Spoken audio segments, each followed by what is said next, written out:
Good evening, Uganda. You're listening to 933 KFM. This is the Wednesday edition of the Hot Seat, and standing in for Patrick Kamara is me, Kwezi Tabaro. Today in studio, I'm joined by my Wednesday panel, only missing one person, Professor Kareja, but I'll be joined in studio by Godber Tumushabe from the Great Lakes Institute for Strategic Studies. But already with me in studio is Senior Presidential Advisor for Political Affairs, Mr. Moses Byaruhanga. Moses, good to have you. Good evening. I was going to say Patrick. Good evening, Mr. Kwezi. Yes. Our listeners out there, and Godber, whom we are waiting for. Good evening to all of you. And of course, and happy Valentine's. Oh, okay. Doesn't seem to be a lady in this studio. Well, the one who was presenting the show before us has also since left. But yes, happy Valentine's to all of you who happen to celebrate the day. Today's issues for discussion are two. One is there is a new kid on the block, a new political formation called the Patriotic League of Uganda. We'll also be talking about the foot and mouth disease. I don't know if we should call it epidemic that is ravaging the cattle corridor in Uganda. Upwards of 30 districts are currently under quarantine, and farmers are unable to sell their cows as well as products like milk. But that will be coming up in the second half of the show. To set us rolling, Moses, I want to start with you. Last week on Wednesday, yes, there was a big show of force at some place in Naguru. Supporters of Senior Presidential Advisor General Muhoozi Kainerugaba had a proclamation ceremony for what used to be the MK movement, now renamed the Patriotic League of Uganda. The ceremony was attended by some big wigs within the NRM, key amongst them being the NRM SEC member, Honorable Mike Mukula. What do you make of the formation? First of all, Muhoozi Kainerugaba, who is the chairperson of the outfit, was unable to attend the function, but he tweeted later on that day saying that, "I want to thank my big brother at Mukula for officiating at the Patriotic League of Uganda's proclamation ceremony today. He spoke very well. I want to thank our millions of supporters and well-wishers for helping us reach this milestone. Uganda will be great. Safari imeanza tu. Swahili for the journey has just started." Moses, are there two parties within the NRM now? Because the Patriotic League of Uganda seems to suggest that they represent perhaps a more progressive wing of the NRM. One that's not bedeviled by the incompetence, the corruption of the mother party. What do you mean the NRM is incompetent? That's what the Patriotic League members are saying. Well, I don't know about that, but I know NRM is very competent. That's why it has been winning elections. And it will continue to win elections. And I'm convinced beyond reasonable doubt that in the next election of 2026, NRM will win at presidential, at parliamentary, and at various levels of local government, the districts, the sub-counties, and all that. Is the question whether NRM will win? Because I think these people have a particular concern on how NRM wins. Yes, on how NRM wins. Yes, you won the last election, but there was a significant drop in the numbers of votes for your candidate, President Yoweri Museveni, and they think as the president grows weaker, as the party gets weaker, there's a chance, God, who knows, that you're likely to lose the election, and that's why they are thinking of alternatives to President Yoweri Museveni. I tell you, as a strategist, I'm convinced, beyond any reasonable doubt, that the NRM is stronger than ever before, and is going to win the next election. So why are your members flirting with all these other political formations? Well, that's their choice. You ask them, those who are there, not me. But definitely, I can assure you that the NRM will win the next election. Whether there are any other formations, I don't care about them. They are free, it's part of the democracy, ushered in by the NRM, for people to belong where they want to belong. But then we go into a free competition and we defeat you. Do you think outfits like the Patriotic League of Uganda are an indictment on the NRM? about the lack of a vibrant youth wing within the party.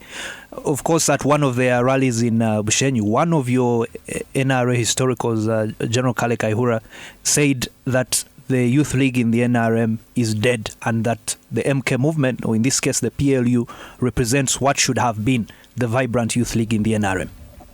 I doubt about that.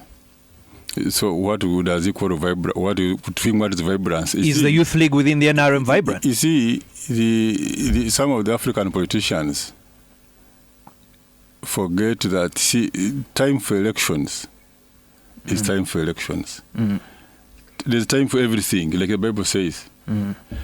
For us in NRM, we do believe, and I've seen this in many other polities, that after elections, you go to implement your manifesto, and then the time for elections, the vibrance comes. But people want to politic from the day the president has sworn in, from the day the next election is being declared. People are being nominated. That you can't survive that. How do you get even the money to make that youth league active throughout?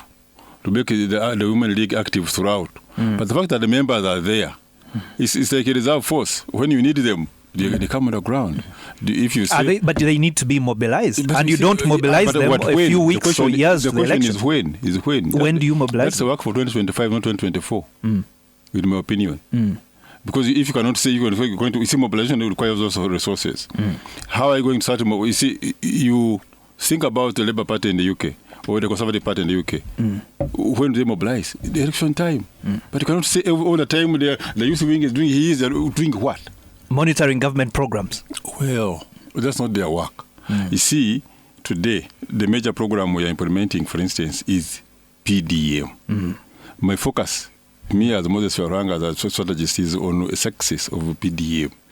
When this PDM succeeds, where the youth are also beneficiaries, then you will see you see the vibrance of the youth who have benefited from PDM. Not just one going outside, NRM, just shouting. That's not vibrancy. So I don't know what General Kaihura was referring to as vibrancy, but I'm convinced beyond reasonable doubt that those youth who are there, who are receiving benefits from Emioga, from PDM, when time comes, we shall call upon them and you will see. We will see. Yeah. Do you think that the PLU threatens party cohesion within the NRM? Because you've already seen historicals within the NRM speaking at cross lengths.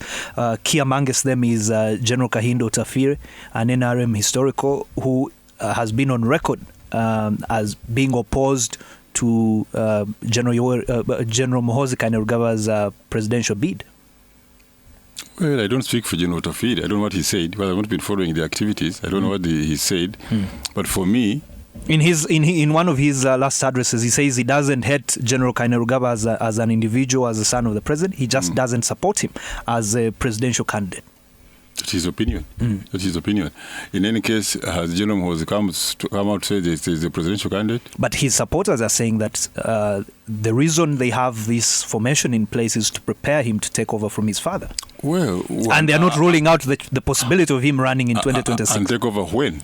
They are not ruling out the possibility of him running in 2026. Well, come 2026. And your Secretary General, as the NRM, has said, of course, President Yoweri Museveni will run in 2026. Listen, come 2026, NRM will have a presidential candidate. Who is President Yoweri Museveni or General Muhoozi Kainerugaba? That I don't know, but I know there will be a candidate of NRM.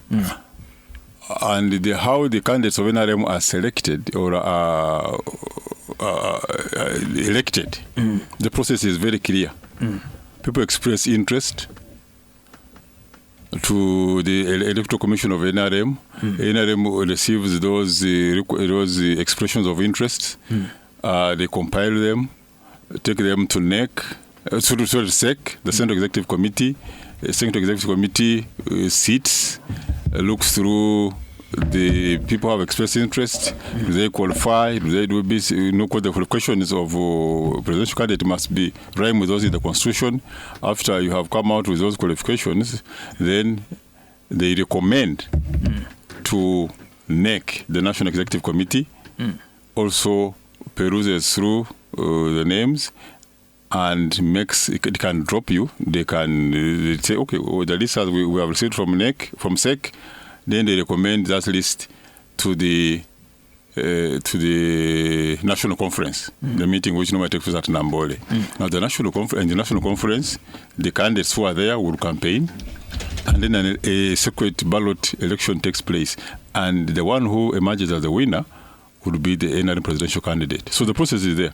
So come 2025, that process will be evoked, and definitely a candidate for representing NRM will come up, and I'm convinced beyond reasonable doubt that candidate will win the election. Now, who it will be, I don't know. All right. We've been joined by Godber Tumushabe from the Great Lakes Institute for Strategic Studies. Godber, we're discussing all matters, the Patriotic League. Apologies, first of all. Yes. I think I miscalculated the traffic. Yes. We're discussing all matters. You didn't know it was Valentine's.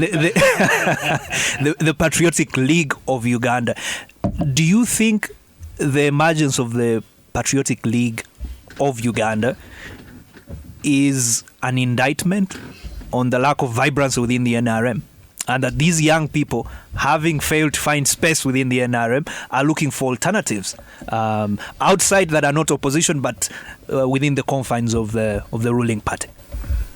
I need to first start by helping Moses. Yes. That we know the candidate of NRM. Do we? Yes, of course.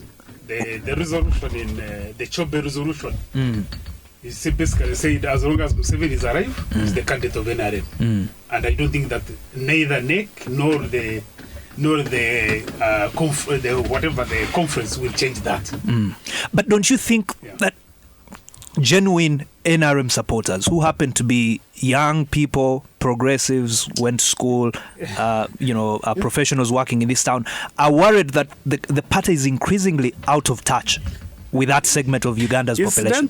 It's dentary. And that it needs an injection of new blood and new ideas. At a very personal level, because I interact with many of these people, I don't think that they are genuine NRM youth you are talking about.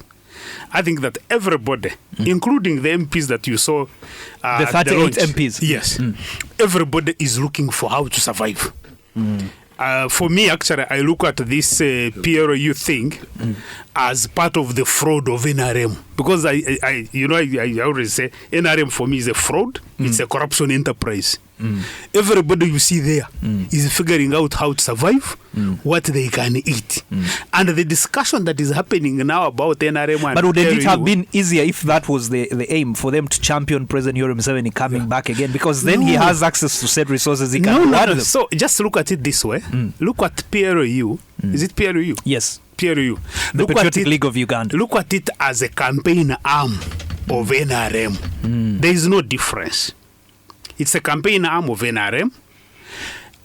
It is the way NRM and Museveni do their politics is that they campaign for 5 years. And Moses was talking about there's time for everything. Museveni and NRM campaign for 5 years.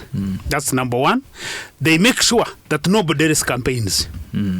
So the PLU is Museveni's campaign arm, which is not encumbered by the rules that govern political parties. So you're going to see this group going out there mobilizing because its actions cannot be attributed to President Museveni and NRM. And to President Museveni. Secondly, I think if you look at PLU and all these people that are running around it and running around Kainerugaba, you can see the fraud that we live as a country. Because you see, the guys that are, one, you have Kainerugaba is a serving army officer.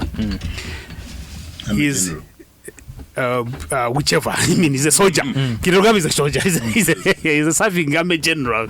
I don't follow some of these protocols. He's there. None of them, no discussion is looking. The discussion has shifted from the fact that this is a guy who's openly breaking the law. and violating the constitution. In what sense is he breaking the law? Because he's a serving arm officer. Our law, our constitution. He was not involved in the activities. It doesn't matter. It doesn't matter. So should we now go and get? Should I start a group? Say this is Mbadi movement, and the other one is which movement? This level of silliness that we have reduced ourselves to as a country is for me very, very frightening. The MPs that were there, these are the guys who are supposed to be the custodians of the constitution. And they know what they are doing is illegal. But because they are all looking for how to survive, these are all fraudulent actions. All right. Yeah, that's You're what you listening see there. to the voice of Godber Tumushabe from the Great Lakes Institute for Strategic Studies. We'll take a short mega milk break, and when we come back, more of this discussion. 933 KFM's Hot Seat. Hear the real story behind the story. Coming right at you. Only on 933 KFM. Welcome back from that mega milk break. You're listening to 933 KFM. This is the Wednesday edition of the Hot Seat. Standing in for Patrick Kamara is me, Kwezi Tabaro. Today in studio, I have two of my regular panelists, Mr. Godber Tumushabe from the Great Lakes Institute for Strategic Studies. I also have Senior Presidential Advisor for Political Affairs, Mr. Moses Byaruhanga. And we are discussing the new kid on the block, which is the Patriotic League of Uganda, a new civic outfit created by supporters of First Son General Muhoozi Kainerugaba, who are saying that the group is meant to deepen the values of patriotism amongst Ugandans, but also to create an alternative to the corruption, incompetence that has characterized the NRM party. I want to come to you, Moses. Of course, Godber thinks that this is a fraud scheme. However, do you think that there are genuine concerns amongst members of the NRM, some of them young people, others are older people, that as President Yoweri Museveni grows older, his hold onto the party or his ability to execute his mandate will be diminished? President Yoweri Museveni this year will turn 80, and by the time we go into the 2026 election, he'll be 81. If he happens to win that term, by the end of that term, he will be 86. Or by all indications, we know that he's growing younger. And we are already seeing what's happening to fellow 81-year-olds across the world. President Biden can't seem to remember who he met the previous day. Do you think that, guided by these genuine concerns, there is a movement emerging within the NRM that we need to start thinking about a transition from President Yoweri Museveni? Who said they are genuine? You don't because they are because they speak to me. That's your own opinion. they speak to me and tell me that the NRM supporters they would vote President Yoweri Museveni any day, but they also want to hedge their bets on the future, and they think if you're talking about Uganda in the next 20 years, Museveni is out of the picture. You see, Mr. Kwezi, first of all, those are your concerns. They are not genuine. But to you they are genuine, but to me they are not. So it's a matter of opinion. You see how I in the previous segment I explained how an NRM presidential candidate is arrived at. Now, if those people have those concerns, they will raise a candidate to address the concerns, and that's what they are precisely doing. Well, let's wait. Let's wait for 2025. I said there will be a national conference. The process, the Electoral Commission of NRM will announce that we are, as we approach the national election time, those who are interested to be NRM presidential candidates express your interest. They will express their interest. And after that, the Executive Commission will prepare the documents and submit them to the Central Executive Committee. The Central Executive Committee will sit, go through the names and make recommendations to the NEC, National Executive Committee, and the NEC will do the same and make recommendations to the National Conference. The National Conference is the one which has the power to elect presidential candidate. If there's only one person, then that person is declared unopposed. If there are more than one, then you have an election. Now, anybody with any concern, that's the process you have to go through. To say, so if there are any concern that we need to change, fine. In any case, they are the same people who have been elected President Museveni. So that process is. He's only gotten older now. Fine. So do you appreciate that there are genuine concerns about President Yoweri Museveni's vigor? Well, I don't see how the President Museveni of today and the President of 5 years ago, how there is a difference in terms of performance as a president. At least I work with him. I don't see that. He's the same person in terms of alertness, in terms of responding to issues, in terms of work schedules. Many Ugandans see that in the breakdown of service delivery across the country. The service delivery in the bad roads they experience every now and then. Those bad roads is because some people are not doing their work, maybe. In any case, the bad roads. First of all, we have very good roads in the country. Moses, I don't know where you and your boss. Yes, please go. Here in Kampala. I can at least I think it was who hosted the deputy ED sometime about in January. I was listening in. Yes, he told you they had $1 trillion shillings to work on the roads in Kampala, so it was not lack of money. And even I remember him boasting that they had saved 280 billion. And you asked him how, and his answer was, in their estimates during when they were working out to bid documents, they had overestimated the works. And when the bidders bidded, and who are mostly Chinese companies, they bidded below. Then first of all, I asked myself, is this man an engineer? Why would he have overestimated the works? That was part of corruption. Maybe they had thought they would get their local contractors whom they would collude with, but the Chinese came in and bidded less, and they said we have more money to work on the roads. So me and you, who are residents of Kampala, are waiting for those roads, the 1 trillion now plus 2.8, the 280 billion which they said they saved, to almost 1.3 billion to be applied, 1.3 trillion to be applied on the roads in Kampala, and Kampala will have clean roads. It is simple as that. Beyond that, in this coming budget, there is money for what they call Greater Kampala, which includes the Kampala, Mukono, and Wakiso, to work on the roads around here. So it's not a question, it's not lack of money, it's the demonstration of these areas. Godber, I see you shaking your head. Yeah. But what do you have to say about, well, I consider them genuine because the people who present them seem to present a genuine picture, that they are genuinely concerned about the vigor of President Yoweri Museveni. So there's a problem with his son, there's a problem. General Muhoozi Kainerugaba is a standby generator in that sense. There's a problem with the politics. Yes. Because you have to wait for politics to begin to hear Moses being dishonest. On all the other issues, he's an upright man. Yeah, you can hear him talk and with absolute clarity. Then you go to the politics. How have been? Yeah, so Moses was here when they bamboozled the Mama Mbabazi from contesting in NRM. He knows very well that as long as Museveni wants that flag, nobody will be contesting.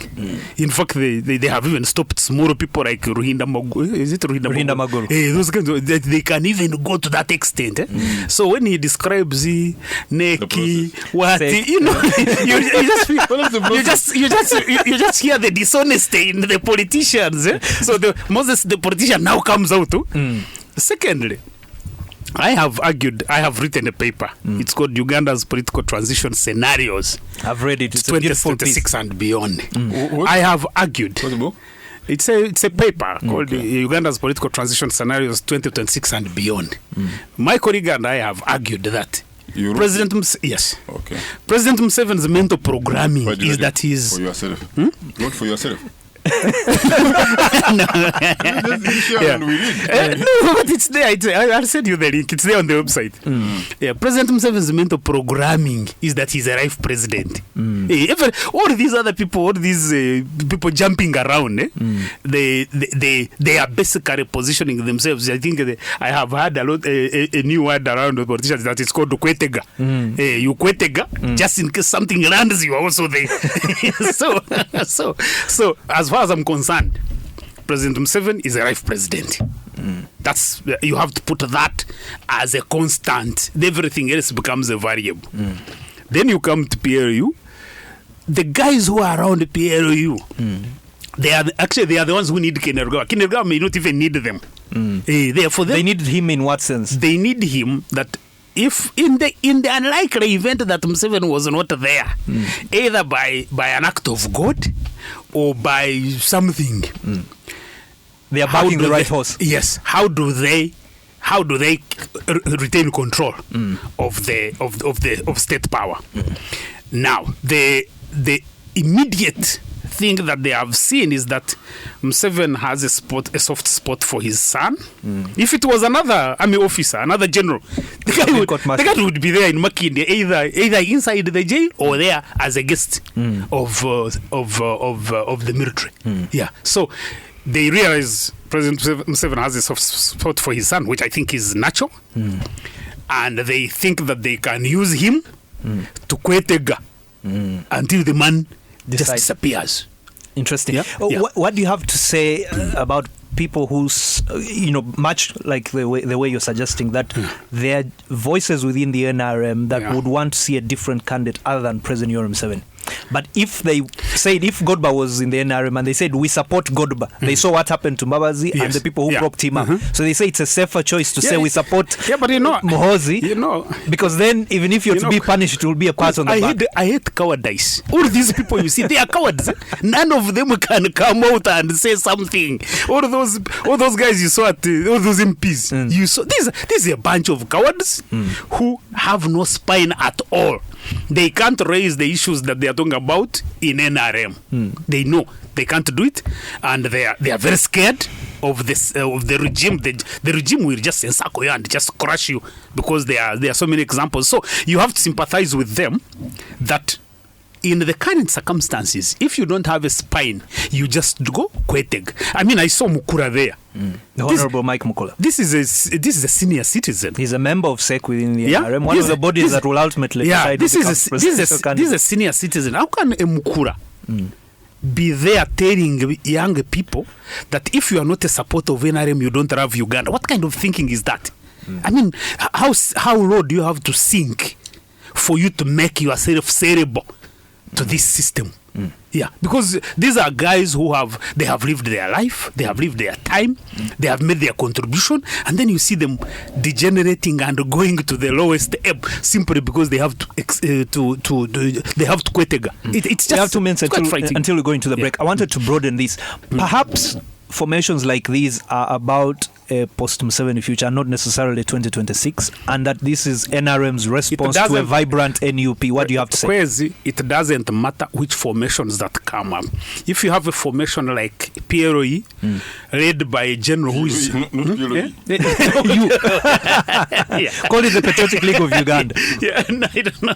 If you have a group like that, led by a serving officer of the army, is lawless. What do you mean lawless? Yeah, you are lawless. You know the law.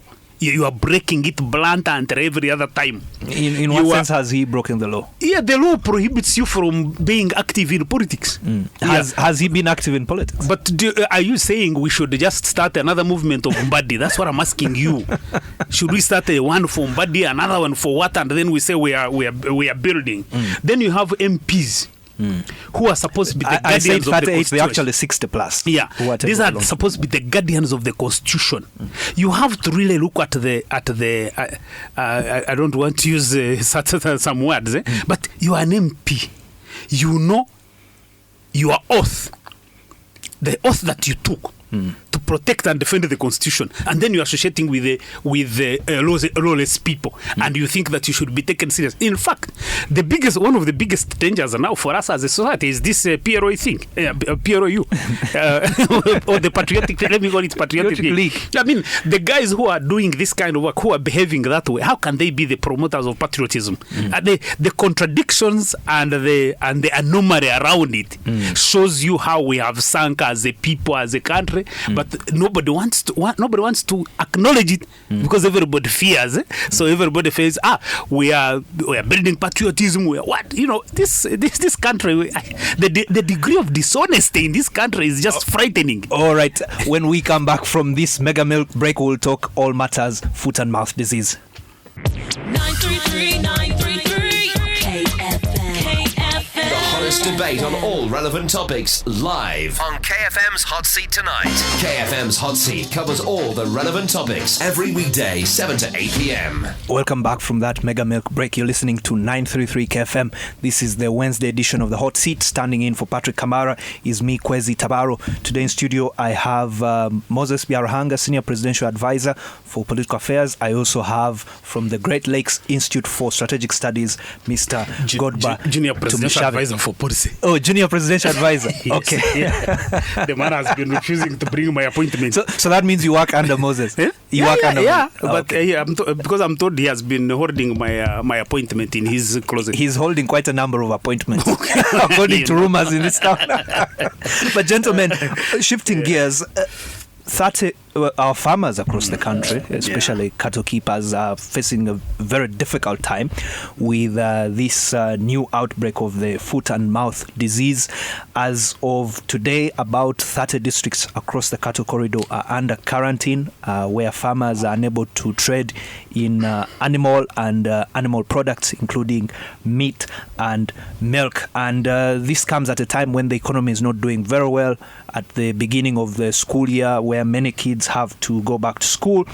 Before me, I have a statement from the Ministry of Agriculture.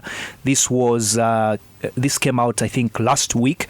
Cabinet sitting today, Monday, 5th February 2024 at State House Entebbe under the chairmanship of His Excellency the President, discussed, among other things, the strategy by the Ministry of Agriculture, Animal Industry and Fisheries to control and eradicate foot and mouth disease in Uganda, and made the following decisions targeting immediate, short, medium and long term. Number one, approved immediate sourcing of 10 million doses of foot and mouth disease vaccine to enable scaling up of ring vaccination in affected and neighboring districts at high risk.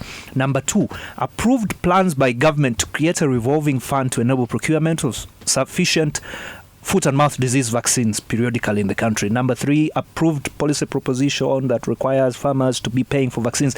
Anyways, couldn't go into the details, but Moses Byaruhanga, farmers across the country, many of them, your NRM voters, are saying that this has come too little, too late.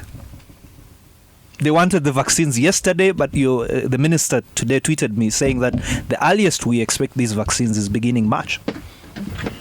Well, and in some of these districts have been under quarantine for the last 2 months. Oh, no, 2 months. Yeah. I think some years. I think No. For foot and mouth disease, I think it came towards the end of last year. for foot and mouth disease, I have a disagreement with personally I disagree with the line that the government should buy the vaccines. No, the government will procure the vaccines, farmers will buy. Yeah. It's still. Well, yeah, that's it. The government buys. You see, it's cows or animals are not only affected by foot and mouth disease. The other diseases, which also require vaccination, lumpy skin disease, CBPP, the one for the chest, and so forth. There are many, about 5 or 6 major ones which you need to vaccinate against. Some even vaccinate against the ECF, the East Coast fever. There's a vaccine for it and many others. And farmers do it by themselves. So I have had a lot of arguments with the Commissioner, Animal Resources, Dr. Ademun Rose, asking why should government be the one to take the burden? Because at the end of the day, that vaccine, which you need to vaccinate twice a year, every 6 months, costs about 10,000 shillings for every animal. For every animal. So you need about 20,000 shillings annually per animal. And if the private sector players are allowed to import the vaccines, the farmers will be able to buy the vaccines themselves and do it. What the minister should be doing is enforcement to ensure that farmers are vaccinated against FMD and other diseases. So there's a bit of laxity. But Moses, maybe let me come in perhaps to the defense of the ministry. The ministry is saying that government will procure the vaccines and farmers will buy them. Will buy them at that rate. Government will only cover the administrative cost of moving the vaccines to your farm. That's a change this time round, but it has been the policy before. The policy before that's what I'm saying. Why you have a challenge now is because with the old policy of government procuring and doing everything for the farmers, it's not easy because it's very expensive for government to buy all those doses to give free to the farmers who are able, because the cattle farmers are able to purchase those drugs themselves and look after their own animals. Not every cattle farmer is like you, Moses. No, you see, you are here talking about the quarantine. Yes. Do you know the losses you are getting? Quite a lot. It's more than what you would have used to buy, so it's a question of business. So it's not that all farmers are like me, but when they quarantine, you can't sell an animal, you cannot sell milk, you want to look what the loss is much higher. That's why I say, instead of that loss you suffer during the quarantine of 3-4 months, I would rather you leave people buy on their own. You do the enforcement of ensuring that people have vaccinated against those diseases. In any case, it's not the only disease which cows suffer from or can easily suffer from. There are others as well which need to be vaccinated against. So we really need to, for me, my line will be change the policy from government being the one to buy and either give for free or sell to the farmers. Because even the $10 million are not enough for all the cattle in Uganda. So what will happen? Godber, I want to come to you. Yes, Moses raises an important point, but again, that assumes that we are dealing with a normal situation in Uganda, because yes, the private sector can come in, but if they do come in, a dose that was going to cost 10,000 shillings could easily cost 20,000 shillings, and government has no say. We used to have in this country, a very strong outreach system that we replaced under NADS, we replaced with OWC and all these other interventions, now PDM and all the others. So you can't even trace where the agricultural advisors are that would be monitoring this situation. Moses is just discussing the consequences of a problem. There is an absolute failure in some of these sectors. Question number one would be, where is the quality control? If private players are each going to import their vaccines, who's going to test and approve them? No, there are mechanisms for doing this. The National Drugs Authority. But haven't you heard stories that there are imported fake vaccines for ticks in this country? That is the failure of government that I keep on telling you, that you have a broken system. So in other words, even the government itself, by the way, will end up importing fake vaccines. You cannot guarantee. Is that your prophecy? No, that's the evidence is there that government itself can go and import fake vaccines. But the point I wanted to make is that foot and mouth disease is not an emergency. What do you mean it's not an emergency? No, this is a disease that is known for generations. The vaccines are there. So a government that is responsible and that is serious cannot wait for an outbreak and then start. But these vaccines have a shelf life. You can't import them. You see, when it comes to vaccination, there's standard procedure for doing vaccination. You do periodically. You don't wait for the disease. No, you know that we are a livestock economy.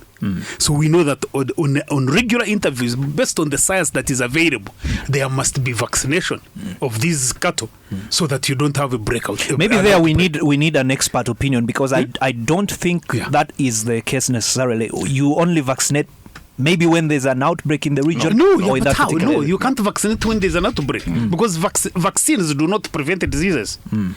Vaccines are for preventing diseases. They don't cure. They don't cure. So that's why you have to vaccinate at the right time. And so what you are seeing is the failure of government to plan and manage the livestock industry. But for me, actually, at a political level, there is a fundamental question that is not being answered even. Which is when there is a quarantine, it means that there is no meat. There's no movement of animals. There's no movement of animals, so there is no meat. But for us who buy meat, the prices of meat are constant. They have not changed. Your high school economics will tell you that when there is a shortage of supply, normally prices go up. And the demand has not changed because it's not like people have abandoned buying meat, so prices would go up. But a particular explanation would be that all these other markets where our meat products were going, the moment they hear that there's a foot and mouth outbreak in Uganda, then that market closes, even for those farmers that are not affected. So that compensates for the other losses. 30 districts in the cattle corridor, who is selling the meat? Well, they have farmers in Kayunga as well, and all these other places that are not under quarantine. Yeah, but essentially there's I'm trying to play Moses' role on this show. I know. There's an economic question. There's an economic question there of like, do we actually understand the economics of this quarantine business?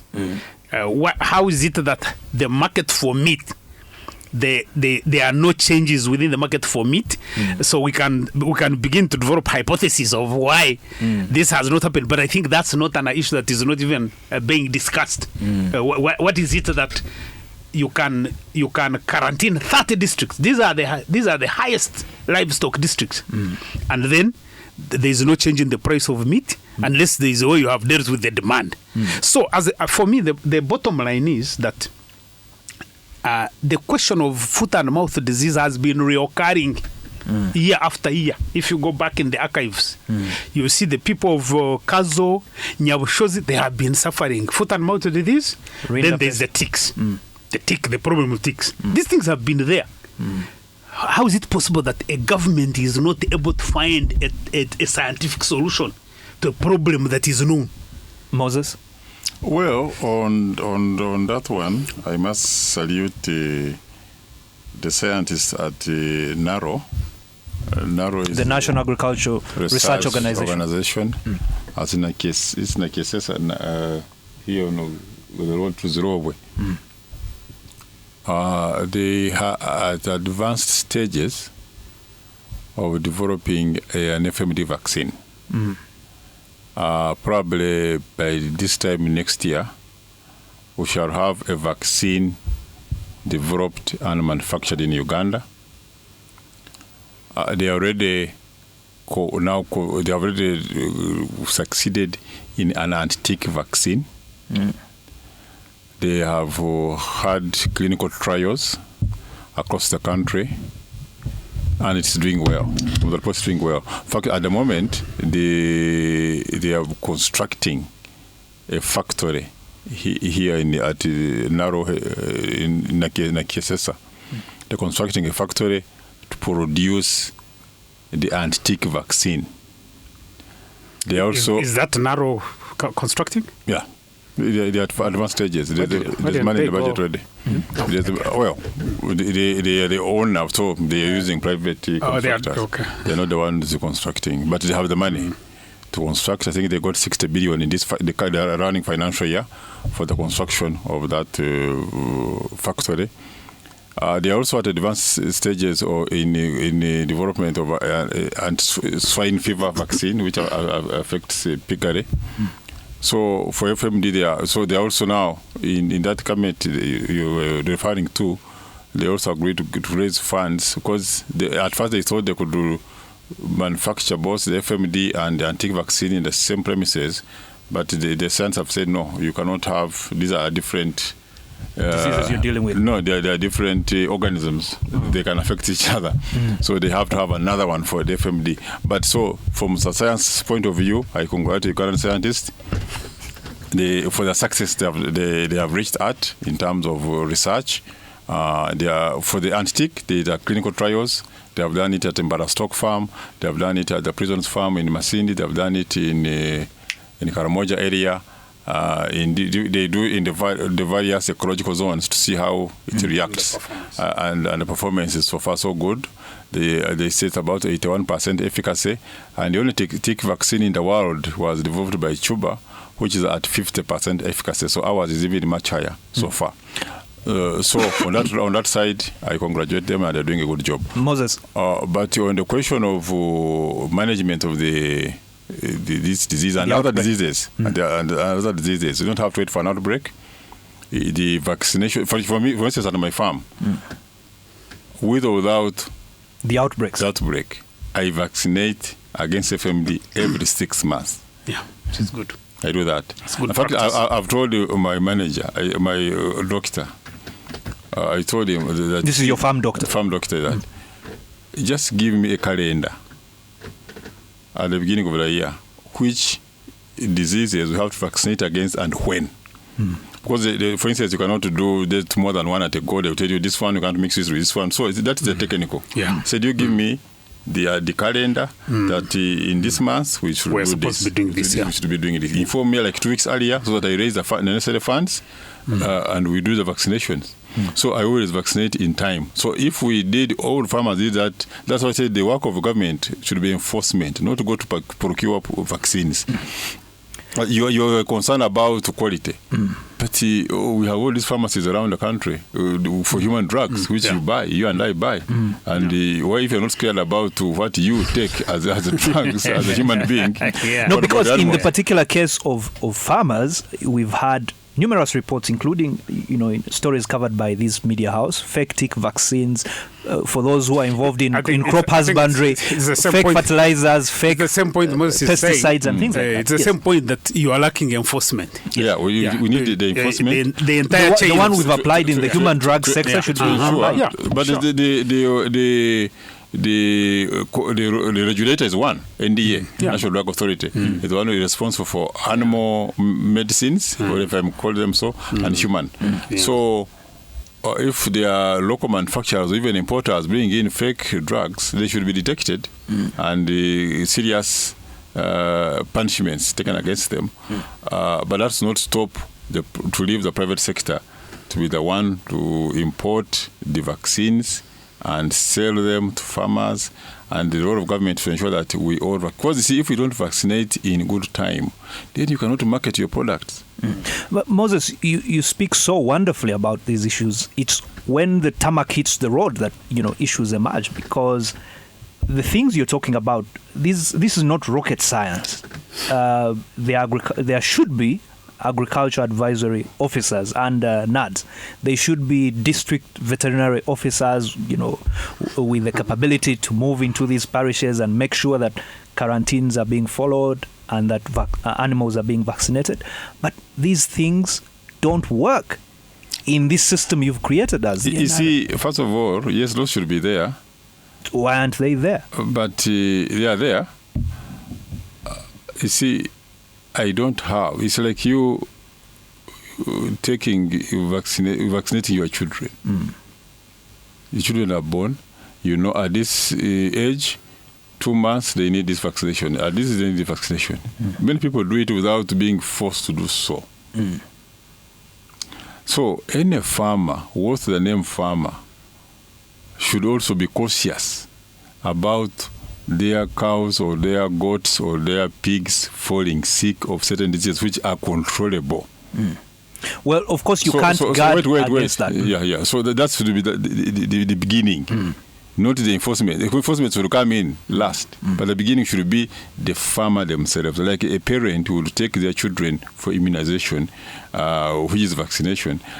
Similarly, like a farmer like myself and many others do, so they know what to do when, and they go and do it. So you don't have to wait for government to force you to be able. Godber here is now a coffee farmer.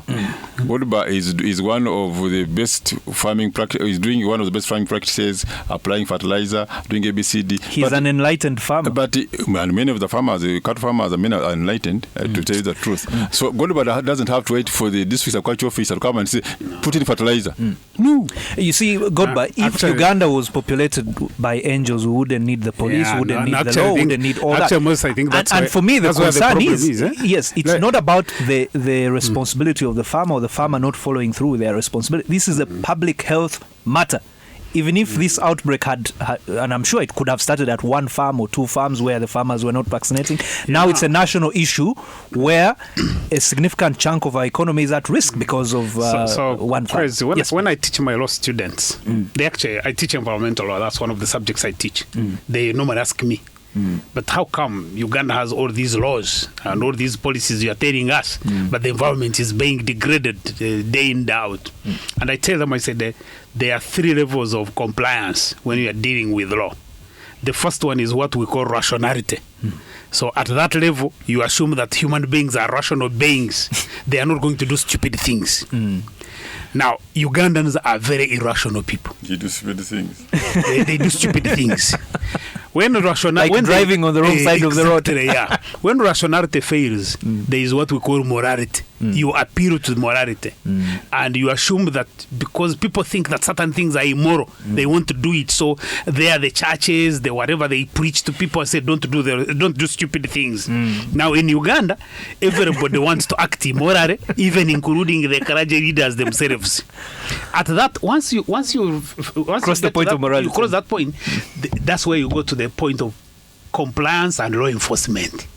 To achieve compliance and law enforcement, you need the state. The state must have the capacity to enforce the law and secure compliance. Now, the challenge with Uganda is that the state is absent. So that's why you have the lawlessness you see on your streets and everywhere. So the idea that individuals are going to do things on their own is no longer possible now in Uganda. And then when the government comes in, it does the wrong things.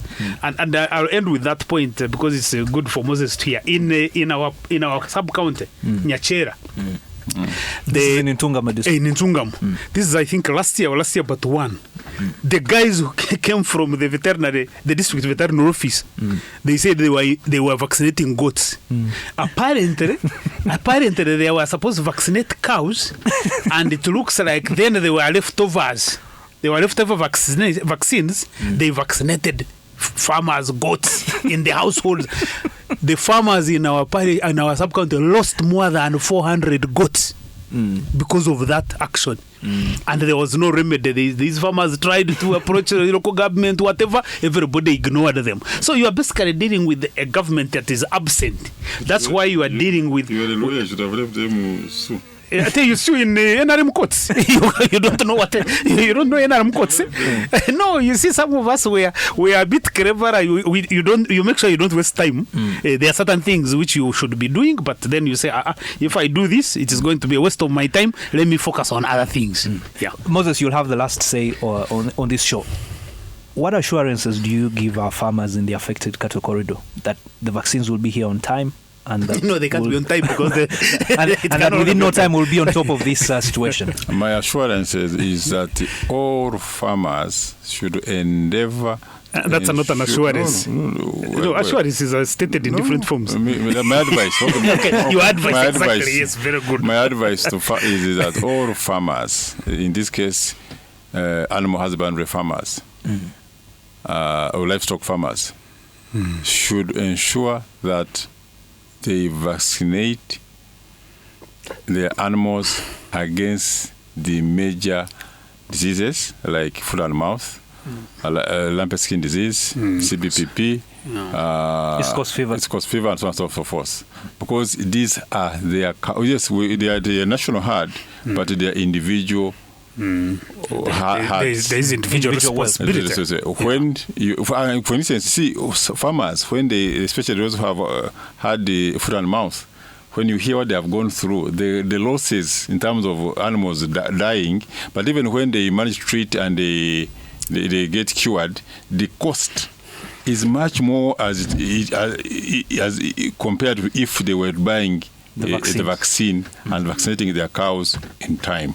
The other issues, of course, is the farmers to have enough feeds for the animals, to plant feeds for the animals, and many of them are capable, but they don't do it, so that the cows, especially like this during dry season, although they have had good rains, they are not moving from one place to the other. That's where the spread is picked. Also, they have water points on their farms, so that the cows don't go to the common dam for water. That's where they will pick a disease. In case one farmer has a disease in their herd, then you have to pick it. So try to have enough water on your farm, have enough feeds on your farm, and make sure that you vaccinate against. Moses is talking about elite farmers. All right. But most of these farmers who are selling milk, unfortunately, that's when you see what they have, they are capable. Thank you very much, Moses Byaruhanga. Thank you very much, Godber Tumushabe. And thank you very much, our dear listener. Happy Valentine's. We'll be right back tomorrow, same time. Good night. KFM We are the Hot gifts for Seat. Valentine's It's Day. hot. It's live.